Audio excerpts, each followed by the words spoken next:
नमस्कार, मैं धीरज कुमार। स्वागत है आपका हमारे YouTube चैनल ACCB साइंस में। आज की वीडियो हमारी आधारित है क्लस्टर बम पर। तो चलिए जानते हैं कि क्लस्टर बम किसे कहते हैं। दोनों देशों के बीच युद्ध के दौरान कई तरह के हथियारों का इस्तेमाल किया जाता है। ऐसे ऐसे हथियार होते हैं जिनसे शहर के शहर तबाह हो जाते हैं। उन्हीं में से एक है क्लस्टर बम। क्लस्टर बम एक बेहद खतरनाक हथियार है और इसकी बर्बादी का अंदाज आप इसी बात से लगा सकते हैं कि इसके इस्तेमाल, उत्पादन और इन्हें रखने पर रोक लगाने के लिए साल 2008 में एक समझौता हुआ। इतना ही नहीं, साल 2010 के अगस्त महीने में ये समझौता लागू हो गया और अब तक दुनिया के 76 देशों ने इसको बैन किया गया है। वहीं 35 बाकी देश इस पर समझौते पर हस्ताक्षर कर चुके हैं।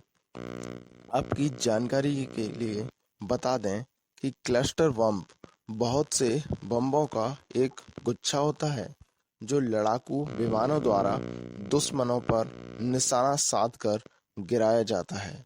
इसकी खास बात यह है कि ये अपने अंदर मौजूद बम्बों को गिराने से पहले मीलों तक उड़ सकता है।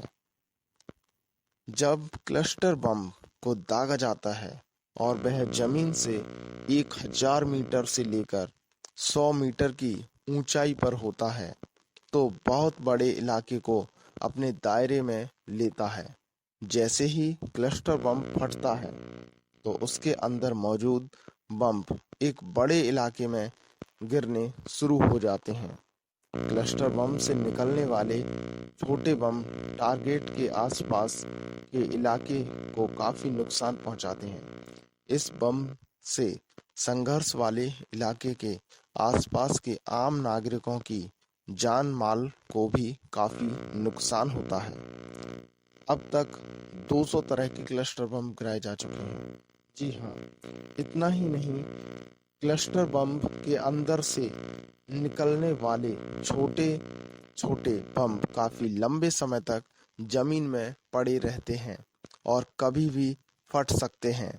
दुनिया में सबसे पहले क्लस्टर बम का इस्तेमाल रूस और जर्मनी की सेना ने किया था। इस कंटेनर में क्षमता अनुसार कुछ दर्जनों से लेकर 600 बम तक हो सकते हैं। इनमें से कुछ बम जो फट नहीं पाते हैं वो माइंस की तरह जमीन पर पड़े रहते हैं जो किसी के भी पैर रखते ही फट जाते हैं। दूसरे विश्व युद्ध के दौरान सबसे पहले हुआ था क्लस्टर बम का इस्तेमाल। जी बिल्कुल, अब तक 200 तरह के क्लस्टर बम बनाए जा चुके हैं।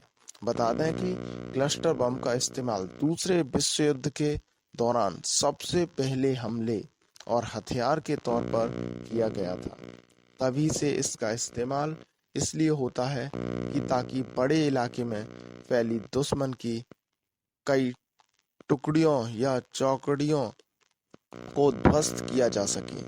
इसी प्रकार की महत्वपूर्ण जानकारी के लिए व साइंस और टेक्नोलॉजी से जुड़ी हुई वीडियोस देखते रहिए। स्वागत है एक बार फिर से आपका हमारे YouTube चैनल ACCB साइंस में।